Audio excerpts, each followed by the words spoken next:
On Wednesday, President Biden traveled to Scranton, Pennsylvania, to sell his doomed, human infrastructure bill, which smells more like an unshowered Green New Deal and quacks like another welfare boondoggle. The cost of the Build Back Better bill in terms of adding to the deficit is zero. He lied. Because we're going to pay for it all. Well, yes, you better believe we are going to pay for it. Just not in the way Mr. Biden claims. This bill is paid for, just like every other dime of the $28 trillion in debt these dirty louts have racked up in your name over the past several decades. While in Scranton, Mr. Biden ambled down memory lane. And ambled and ambled and ambled.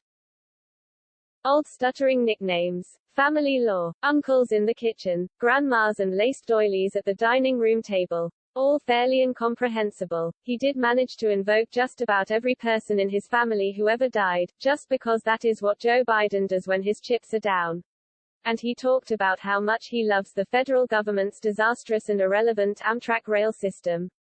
Again, not exactly what you would call confidence-inspiring if you were trying to sell a federal infrastructure bill. I commuted every single day for 36 years as Vice President of the United States after my wife and daughter were killed. I went home to see my family. Never stopped. To be fair, it was one of Joe Biden's best speeches of his presidency. Certainly among his least dishonest. And definitely not plagiarized. 36 years as vice president. That is the same kind of enthusiastic math that gets you to 0. As we have noted before, the Biden administration is an aging, faded rock band that lost its lead singer. White House spokesgirl Jen Psaki, and all the rest of them are lobotomized zombies left over from the Obama administration. They are lost, out of tune, popped guitar strings, searching for their swamp god. This reminds me of a joke. What is worse than waking up in bed next to Willie Nelson? Realizing it's not Willie Nelson.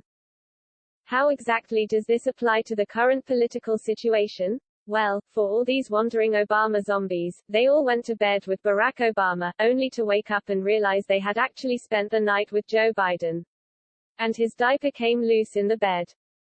So now they are fumbling around, desperate to reignite the old magic of hope and change. Ms. Psaki steps to the White House press lectern, a gentle crowd if there ever was one, and tries out a few lines of comedy. Anything to get that old spark back. She tries cracking funny about the tens of thousands of children who have been illegally smuggled across the southern border under the Biden administration because, for some reason, she did not want to admit that the administration is flying the children all over the country, in the middle of the night. But don't make a joke about Transportation Secretary Pete Buttigieg taking 2 months paternity leave during the worst transportation crisis since Jimmy Carter's gas lines. Of the supply chain crisis, Ms. Psaki found more comedy material. In apparent mirth, she dismissed it as the tragedy of the treadmill, which is both unfunny and incomprehensible. At least she does an accurate job of capturing Joe Biden's thinking. Anyway, Ms. Psaki also dismissed the notion that the federal government is responsible for the collapsed supply chain. We are not the Postal Service, she sniffed. Except, you are, dimwit, and you run the post office about as brilliantly as you run Amtrak.